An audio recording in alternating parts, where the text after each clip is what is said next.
இந்தியாவின் தேசிய பறவை எது? ஏ. காகம், பி. மயில், சி. கிளி. பதில் பி. மயில். இந்தியாவின் தலைநகர் எது? ஏ. மும்பை, பி. சென்னை, சி. புதுடெல்லி, டி. கல்கத்தா. பதில் சி. புதுடெல்லி. மூன்றாவது கேள்வி, சூரியன் எந்த கிரக குடும்பத்தை சேர்ந்தது? ஏ. நட்சத்திரம், பி. Comet, C. கிரகம், டி. செயற்கைக்கோள். பதில் ஏ. நட்சத்திரம். நான்காவது கேள்வி, இந்தியாவின் தேசிய விலங்கு எது? ஏ. யானை, பி. சிங்கம், சி. புலி, டி. கரடி. பதில் சி. புலி.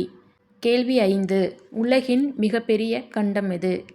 ஏ. Africa, B. ஐரோப்பா, சி. Asia, D. ஆஸ்திரேலியா. பதில் சி. ஆசியா. ஆறாவது கேள்வி, தமிழ்நாட்டின் தலைநகர் எது? A. Madurai, B. Tiruchi, C. Salem, D. Chennai. பதில் டி. சென்னை. ஏழாவது கேள்வி, மனித உடலில் அதிகமாக உள்ள எலும்பு எது? ஏ. கால், பி. கை, சி. முகம், டி. முதுகெலும்பு. பதில் சி. முகம்.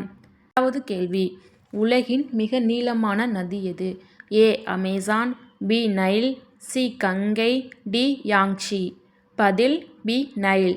ஒன்பதாவது கேள்வி, இந்தியாவின் தேசிய கீதத்தை எழுதியவர் யார்? A. Bharathiyar, B. Valluvar, C. Rabindranath Tagore, D. Gandhiji. பதில் சி. ரவீந்திரநாத் தாகூர். பத்தாவது கேள்வி, கணினியின் மூளை எனப்படுவது எது? A. Monitor, B. Mouse, C. CPU, D. Keyboard. பதில் சி. CPU.